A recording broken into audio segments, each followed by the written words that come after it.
The slap came so fast I didn't have time to react. My glasses went flying, shattering on the elegant ballroom floor as 130 guests watched in absolute silence. My cheek burned, but the pain in my chest was far worse. Juliet, my daughter-in-law, had just slapped me on her wedding day because I refused to hand over the keys to my apartment. "That's what you get for being so selfish," she screamed at me in front of everyone. "A woman your age doesn't need so much space." The silence that followed was deafening. No one moved to help me as I crouched down, trembling, to pick up my broken glasses. Some guests looked away, uncomfortable.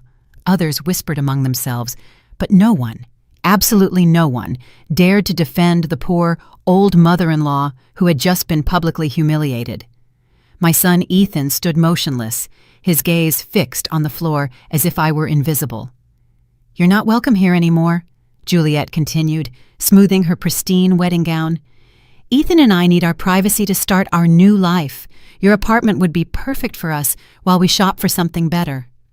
Her words were pure venom. For months I had endured her condescending comments about my worn-out clothes, my old car, my simple life. But this had crossed a line that should never have been touched. I rose slowly, feeling all eyes on me like sharp daggers. Tears streamed down my face, but inside, something had changed forever. That slap wasn't just a physical blow, it was the final straw. For years I had kept a low profile, living with humility and discretion. I had secrets no one, not even my own son, knew.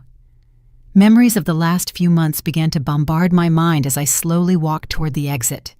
I remembered when Juliet first came to my apartment 2 years ago.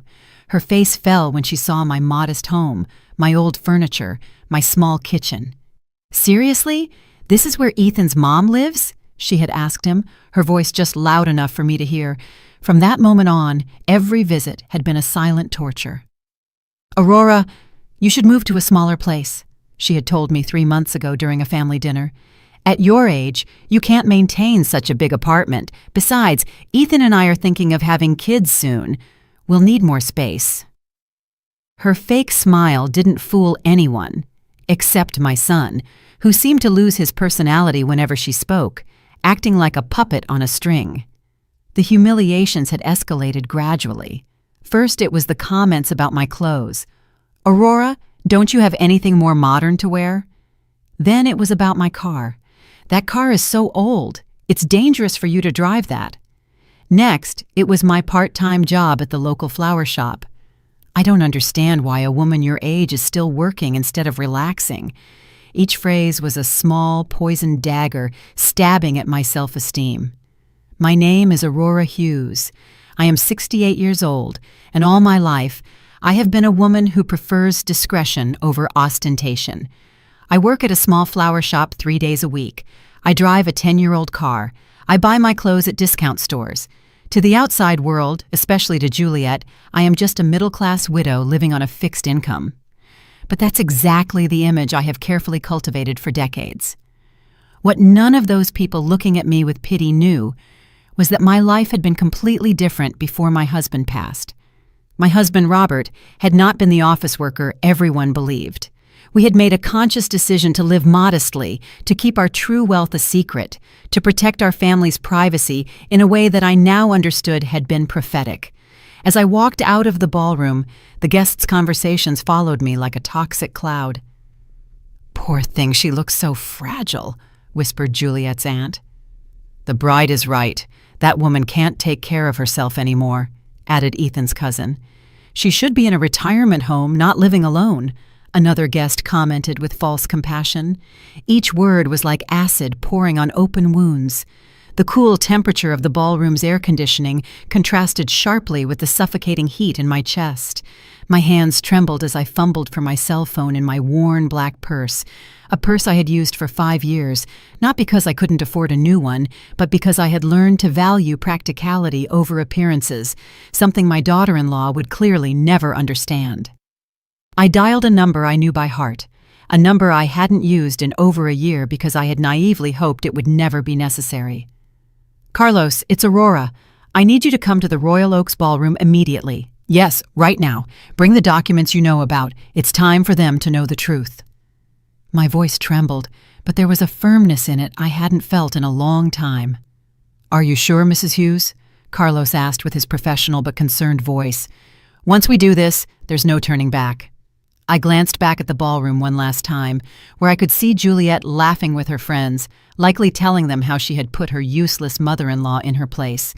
Ethan was by her side, smiling weakly, showing not a single ounce of remorse for what he had just witnessed. Completely sure, I replied. 30 minutes, Carlos, no more. I hung up the phone and walked toward my car with determined steps. For the first time in years, I was going to drop the mask I had used to protect my family. For the first time, they were going to meet the real Aurora Hughes. And when that happened, when reality hit their perfect fake worlds, they would understand the true meaning of the word regret. The parking lot was quiet, lit by streetlights that cast long shadows between the cars. I sat in my old sedan and waited. 30 minutes for their lives to change forever. 30 minutes for them to discover they had made the biggest mistake of their lives by humiliating the woman who had secretly been taking care of them more than they could ever imagine. While I waited in my car, memories of how I had reached this moment began to flood my mind like an unstoppable avalanche. It had all started exactly 2.5 years ago, when Ethan came to my apartment with that nervous smile I knew so well from when he was a boy. "Mom, I want you to meet someone very special," he had told me. And there she was, Juliet, with her perfectly styled hair, her designer clothes, and that smile that didn't reach her eyes. From the very first moment, I knew something wasn't right. The way she looked at my apartment, evaluating every corner with thinly veiled disdain, told me everything I needed to know about her intentions. "How cozy," she had murmured as she looked at my secondhand furniture and my sun-faded curtains. Her tone suggested the opposite. Ethan, completely blinded by what he believed was love, didn't notice the condescension in her voice. That first dinner had been a silent disaster. Juliet barely touched the food I had lovingly prepared, claiming she was watching her figure. When I asked her about her family, she gave evasive answers, but not before asking me about my financial situation with a curiosity that I found alarming. "And how do you manage on a widow's pension, Aurora? It must be hard to get by on so little money," she had said with fake concern. What Juliet didn't know was that I had been observing her as much as she had been observing me.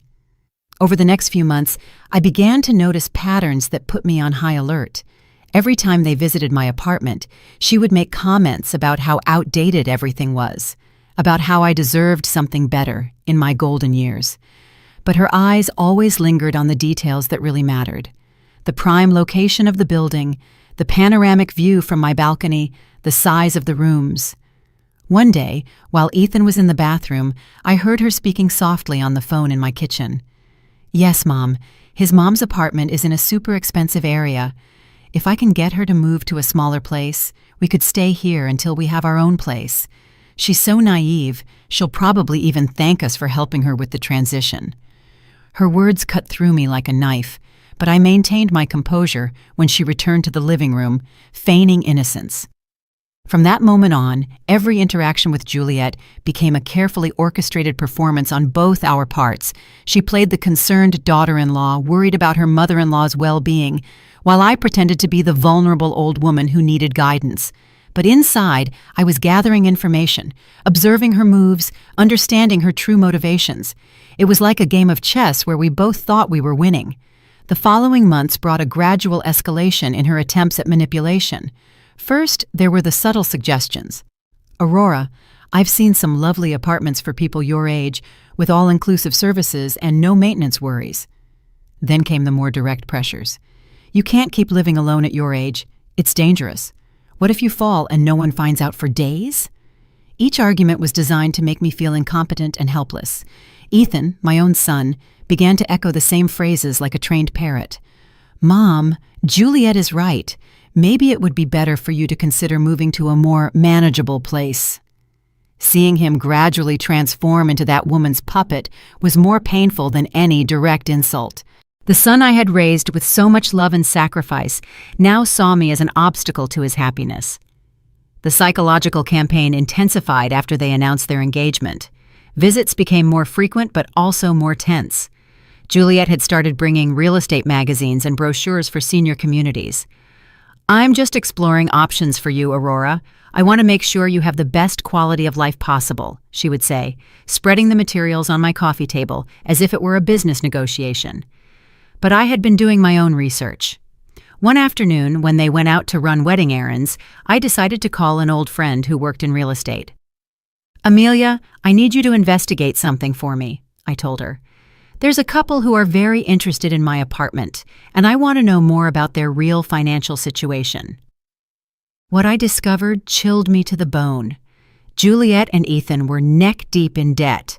The wedding they were planning cost more than $50,000, completely financed with credit cards and personal loans. The apartment they were renting was on the verge of eviction for non-payment. The luxury cars they drove were financed with payments they couldn't afford. Their lifestyle was a facade built on suffocating debt. Everything started to make sense. The rush to get married, the insistence that I move, the constant comments about my economic vulnerability. It wasn't love that had united this couple. It was the desperate need to find a solution to their financial problems. And my apartment, located in one of the most exclusive areas of the city, was their lifeline. The revelation hit me like a slap to the soul. My son, the boy I had raised with values of honesty and hard work, had chosen the easy path of manipulation and deceit. He had allowed an ambitious woman to convince him to see his own mother as a resource to be exploited instead of a person to be loved and respected. In the weeks leading up to the wedding, their attempts became more aggressive. "Aurora, you can't keep being so selfish," Juliet had said to me just 3 days before the ceremony. "Ethan and I have sacrificed so much for this marriage. The least you can do is help us with housing." Her words no longer even wore the mask of fake concern. It was a direct demand disguised as a family favor. That night, I had made a decision that would change everything. I called Carlos, my financial advisor, and the only man I had completely trusted since my husband Robert's death. "Carlos, I need you to prepare some documents. It's possible I'll very soon have to reveal information I've kept secret for years." His voice had become serious immediately. "Mrs. Hughes, are you sure this is the right time?" He had warned me with the wisdom of someone who had handled my affairs for more than a decade. "Once this information is public, you can't take it back. The consequences could be devastating for family relationships." But I had already made up my mind. The family I had tried to protect with my silence had chosen to betray me.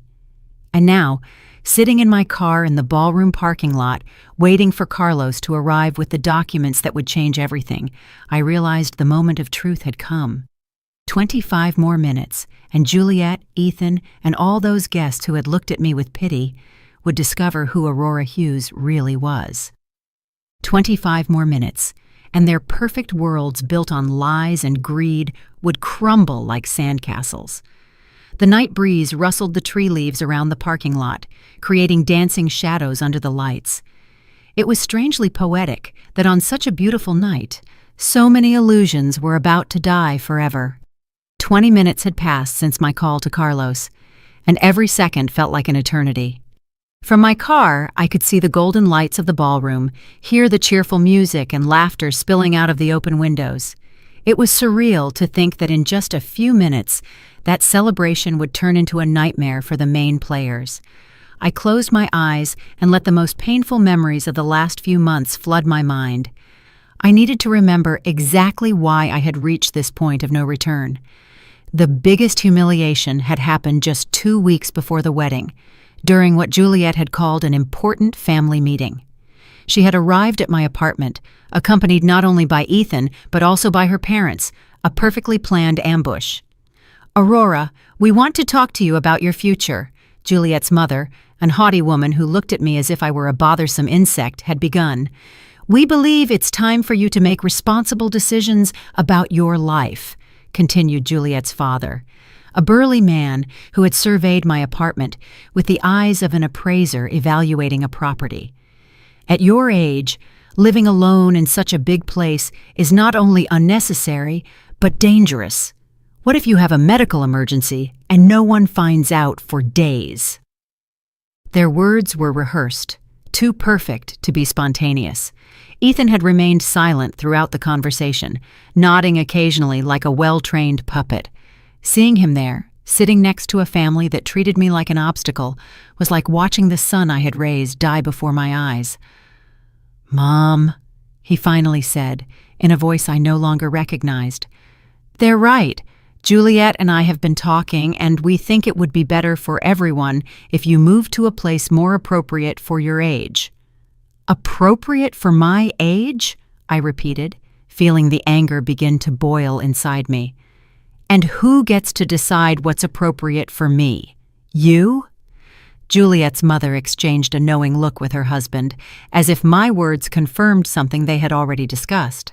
"Aurora, we understand this can be difficult to accept, but you must think about what's best for Ethan and Juliet." "What's best for them?" I murmured, beginning to understand the true dimension of the conspiracy that had been woven behind my back. "And I suppose my apartment would be perfect for them to start their married life, right?" The awkward silence that followed my question was all the answer I needed. They had planned every detail of this conversation, every argument, every psychological pressure. Juliet took control at that moment, deploying her full arsenal of emotional manipulation. "Aurora, it's not just about the apartment, it's about your well-being. We've been doing research, and we found a wonderful residence for people your age. It has 24-hour medical services, social activities, prepared meals. You could make friends with people who understand what you're going through." Her fake smile made me nauseous. "What I'm going through?" I asked, feigning confusion. "And what exactly do you think I'm going through, Juliet?" She looked at Ethan for support before answering.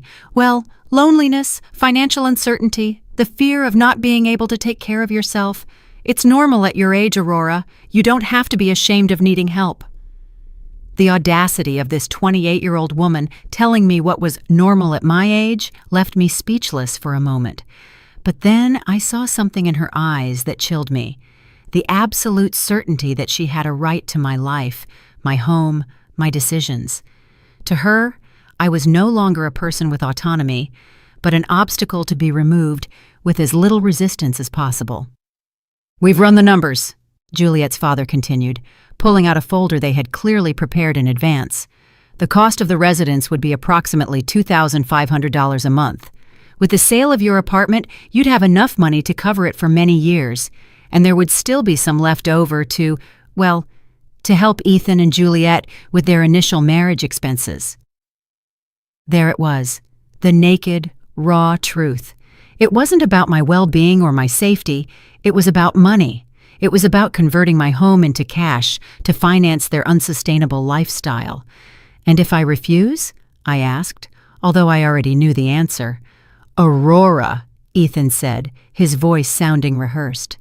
"We hope it won't be necessary to take more drastic measures, but if your mental health deteriorates to the point that you can't make rational decisions—" The implicit threat was crystal clear.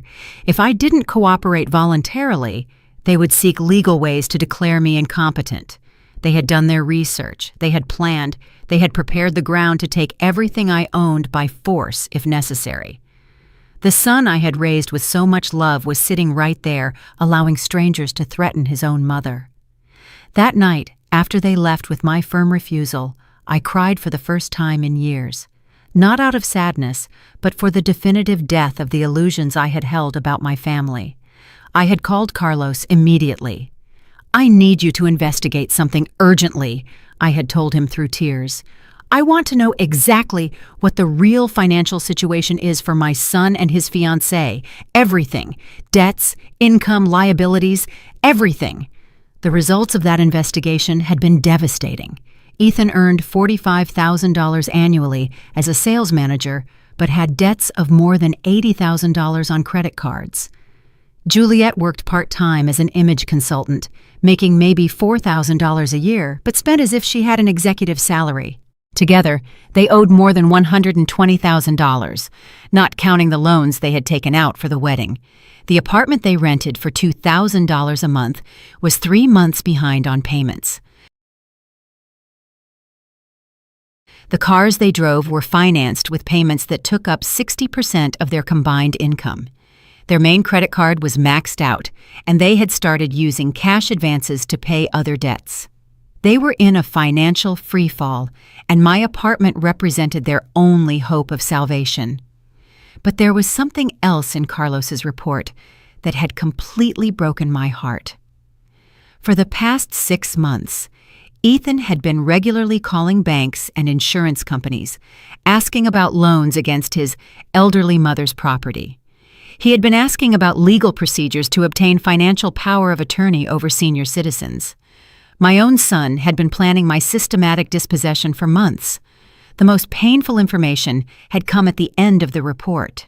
According to a private investigator Carlos had hired, Juliet had been telling her friends that she had sacrificed herself by getting engaged to an older, less attractive man because his mother had valuable properties and no competitive heirs. To her, marrying Ethan wasn't love. It was a strategic investment in my estate. That revelation had been the final straw. For weeks, I had considered simply revealing my true financial situation to them, thinking that maybe the shock would make them reconsider their behavior. But after reading that report, I understood that it wasn't about money or desperation. It was about a pure, calculated greed that had corrupted my son until he was unrecognizable. The days leading up to the wedding had been torture. Every phone call from Ethan was a new pressure to reconsider my position. Every visit from Juliet included poisonous comments about my stubbornness and selfishness. They had started to treat me as if I were already a senile old woman whose opinions didn't matter. The night before the wedding, Ethan had made his last attempt. "Mom, tomorrow is the most important day of my life. Please don't ruin it by being difficult. Juliet just wants what's best for all of us." His words had been the final confirmation that I had lost my son forever. The man who was getting married the next day was no longer the boy I had raised with so much love and sacrifice. And now, sitting in my car waiting for Carlos, I realized that everything had led to this inevitable moment. It wasn't about revenge or cruelty, it was about justice. It was about showing them the consequences of their actions. It was about teaching them that some lines should never have been crossed. 15 more minutes, and everything would change forever. My hands trembled as I dialed the number for Joseph, my neighbor from the apartment next door, a 70-year-old man who had been a silent witness to all the tense visits of the last few months. "Joseph, it's Aurora. I need to ask you for a very important favor," I said, my voice shaking. "Could you go to my apartment and bring me the brown folder from the second drawer of my desk?" "Yes, right now. It's urgent." Joseph had been like a brother to me since Robert passed away, and I knew I could trust him without him asking questions. While I waited, I remembered the conversation I had with Joseph just a week earlier. He had witnessed from his balcony when Juliet arrived with a real estate appraiser without notifying me. "Aurora, that girl brought a man with a briefcase who was measuring your apartment from the outside," he had told me with obvious concern in his voice. "When they saw me, they left quickly. I don't like what's happening at all."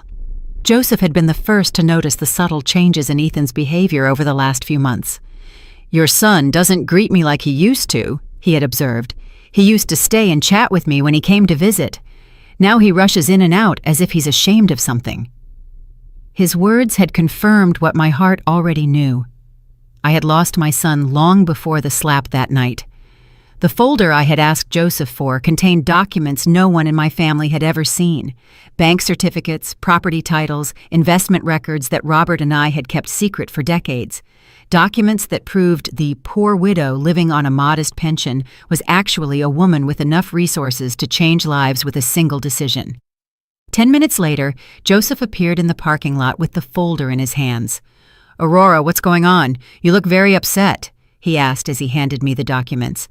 "It has to do with Ethan's wedding. I explained briefly what had happened in the ballroom, and I saw his face harden with every detail. "That woman is a viper," he muttered. "I always knew it." "Joseph, in a few minutes, a man named Carlos will arrive. When you see him, tell him I'm waiting for him here," I asked. "And Joseph, after tonight, many things are going to change. I want you to know you have always been like family to me." His eyes filled with tears as he nodded. "You're family to me too, Aurora. Do what you have to do." As Joseph returned to the building, I opened the folder and began to review documents I hadn't looked at in months. The first was a bank statement showing a balance of $5,400,000 in an investment account. The second was the property title for a downtown office building that generated monthly rent of $50,000. The third was the deed to a beach house I had bought as an investment 10 years ago. Robert had been a genius at investments, starting with a small import business and turning it into a silent empire. Together, we had made the decision to live modestly to protect our privacy and our family's security. "Visible wealth attracts problems," Robert used to say. "Invisible wealth gives you power." I never imagined I would have to use that power against my own son. Each document in that folder represented years of hard work and smart decisions. The flower shop where I worked 3 days a week wasn't because I needed the money, but because I liked to stay active and connected to the community. The old car I drove wasn't due to economic limitations, but because I had learned that unnecessary ostentation only brings problems. My apartment, the one Juliet so coveted, was actually the least valuable property in my portfolio. I had bought it not for its economic value, but for the memories it held. It was where Robert and I had spent our last years together, where we had planned our future, where he had passed away in my arms after a brave battle with cancer. But there was something else in that folder that would change everything for Ethan and Juliet. For the last 3 years, since my son had started having financial problems, I had been secretly paying many of his debts. The credit card payments he thought came from a work bonus were actually coming out of my account. The special discount on his rent that he had negotiated with his landlord was money I transferred monthly. Without Ethan knowing, I had been subsidizing his irresponsible lifestyle for years. The luxurious apartment he lived in, the car he drove, even some of the expenses for the wedding that was taking place at that very moment had been made possible by my secret financial support. I had thought I was helping my son through a difficult time, not realizing I was financing his transformation into a person I didn't recognize. The bank records showed monthly transfers totaling $4,500 that had kept the sinking ship of Ethan's financial life afloat. Money he thought came from work bonuses or tax refunds, when in reality it was his mother desperately trying to protect him from the consequences of his irresponsible decisions. The irony was devastating. While Juliet was humiliating me for being an economic burden on their future marriage, I was literally the only reason they could afford that marriage. While they were planning to strip me of my apartment to solve their financial problems, I had been solving those problems in secret for years. I closed the folder and looked toward the ballroom once more. The lights were still shining, the music was still playing, the guests were still celebrating, but in less than 5 minutes, Carlos would arrive with the final documents I needed. In less than 5 minutes, the process of cutting all the financial threads I had used to protect a son who had chosen to betray me would begin. This is not revenge, I reminded myself. This is justice. This is about teaching them that actions have consequences, that greed has a price, that family is not something you can sell for economic convenience. I had tried to protect Ethan from reality for too long, and that protection had corrupted him until he was unrecognizable. Headlights of a car approached the parking lot, illuminating the night with a white light that momentarily blinded me. It was Carlos, punctual as always, arriving with the documents that would change everything forever. I got out of my car and walked toward him, feeling how each step took me further away from the Aurora I had been and closer to the woman I needed to become. "Mrs. Hughes," Carlos said as he got out of his car, a legal brief under his arm. "Are you completely sure about this? Once we go in there, there will be no way to undo what is about to happen." I looked toward the ballroom one last time, where my son and his new wife were probably still celebrating their victory over the useless old woman they had just humiliated. I have never been more sure of something in my life, Carlos. It's time for them to meet the real Aurora Hughes. Carlos opened his folder under the parking lot light and began to show me the documents he had prepared with his characteristic efficiency. Mrs. Hughes, here is the order for the immediate suspension of all bank transfers you have been making in Ethan Hughes's name, he said, pointing to the first paper. Also, here is the notice of cancellation of the lease agreement that you had confidentially guaranteed. The landlord will receive this document tomorrow morning. I took the papers with trembling but determined hands.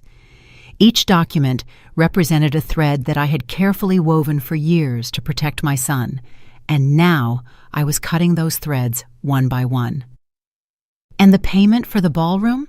I asked, although I already knew the answer. "Cancelled," Carlos confirmed. "The deposit you had guaranteed will be withdrawn tonight. They will have until tomorrow to find an alternative form of payment."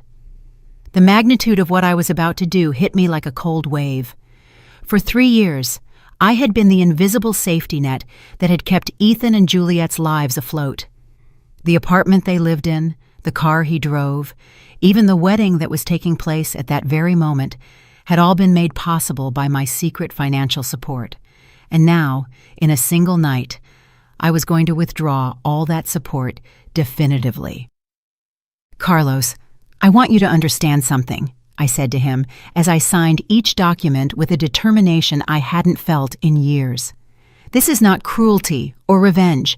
This is the only way for them to learn the real value of things. For too long, I protected them from the consequences of their actions, and that protection corrupted them into people I don't recognize." "I understand perfectly, Mrs. Hughes," Carlos replied with genuine respect in his voice.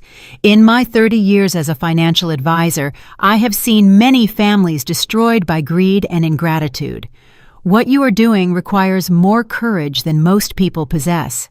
His words gave me the final strength I needed to take the last step. We walked together toward the ballroom entrance, and with each step, I could feel my heart beating faster. It wasn't nervousness I felt. It was a strange mix of sadness for what I had lost and anticipation for what I was about to regain. My dignity, my self-respect, my right to be treated as a human being instead of as a resource to be exploited. The music stopped abruptly when we entered the ballroom. 130 pairs of eyes turned toward us, and I could see the confusion on the guests' faces. Some recognized Carlos immediately. After all, he had handled the financial affairs of several prominent families in the city for decades. His presence at social events usually meant that something important was about to happen. Juliet was the first to react. "What are you doing here, Aurora?" she shouted at me from the center of the dance floor, where she had been posing for photos with Ethan. "You already left once. Wasn't that enough drama for one night?" Her voice carried that arrogance I had come to know so well, but I could detect a note of nervousness that hadn't been there before.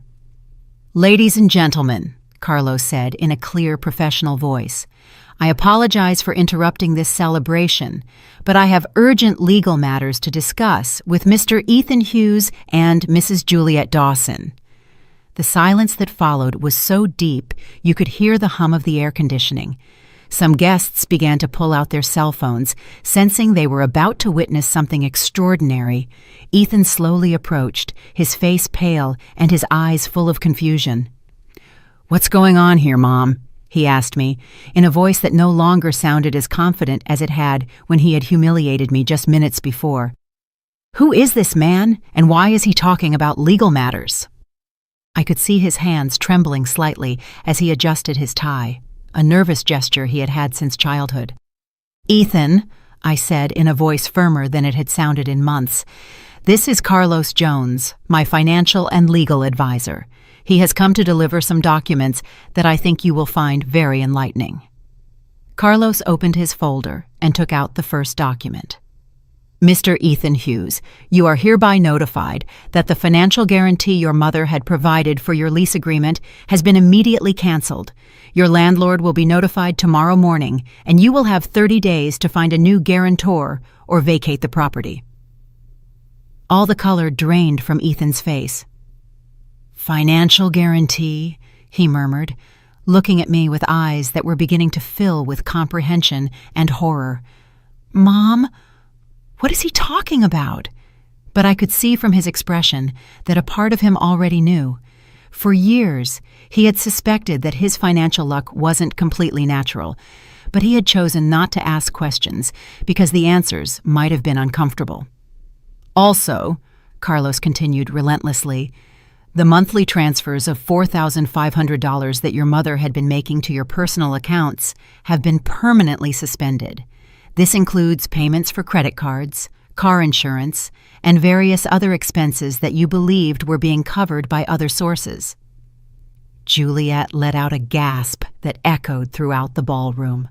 That's impossible, she exclaimed, running toward us, her wedding dress dragging on the floor. Ethan doesn't have a rich mother. Look how she lives. Look at her clothes, her car. She's an old woman living on a miserable pension. Her hysteria was evident, and several guests began to murmur among themselves with increasing fascination. Finally, Carlos said, taking the last document from his folder, the guaranteed payment for this celebration has also been canceled. The ballroom management will have the right to demand full payment before guests can leave tonight. His words fell on the ballroom like a bomb, and I could see some guests nervously begin to move toward the exits. The realization hit Ethan like a hammer. You, he muttered, looking at me with eyes that couldn't fully process what they were hearing. All this time, you've been paying for everything. His voice broke on the last word, and for a moment I saw the small boy he had once been, vulnerable and confused. For 3 years, Ethan, I confirmed, in a voice that sounded strangely calm after the emotional storm I had been living through. 3 years in which I thought I was helping you get through a difficult time. 3 years in which I believed you would eventually recover and become the man I raised. 3 years in which I hoped you would remember the values I taught you. Juliet began to pace in circles, clutching her head with increasing desperation. This can't be happening! This can't be real! She screamed, as the guests watched her with a mix of horror and morbid fascination. You're a poor old woman. You work at a flower shop. You drive a 10-year-old car. You can't have money. Appearances are deceiving, Juliet, I said finally, feeling decades of careful performance come to an end. For years, I chose to live simply because my husband and I believed that visible wealth attracts problems. It turns out we were right. It's just that the problems came from where we least expected them. The music had stopped completely, and the only sound in the ballroom was the agitated breathing of the newlyweds and the growing murmurs of the guests, who were beginning to understand that they were witnessing something completely unexpected. Some were already recording with their phones, instinctively knowing that this story would become urban legend. Mom, Ethan said, his voice broken. Please, there has to be some way to fix this. The wedding, the guests, everything.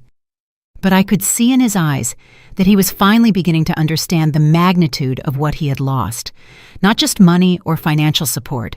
He had lost his mother, the woman who had loved him unconditionally for 35 years. The only way to fix this, Ethan, I replied, was not to break it in the first place. The silence in the ballroom became deafening. 130 guests held their breath as they processed what they had just heard.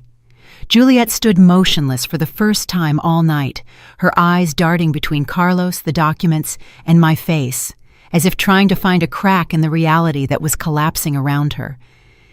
Ethan just stared at me with an expression I will never forget, a mixture of shock, belated comprehension, and absolute horror. Mrs. Hughes, Carlos said in a voice loud enough for everyone to hear. Would you like me to proceed with reading the full financial details? His question hung in the air like a sword over the newlyweds' heads. I could see several guests moving closer, fascinated by the drama unfolding before their eyes. Please, Carlos, I replied, with a serenity I didn't know I possessed.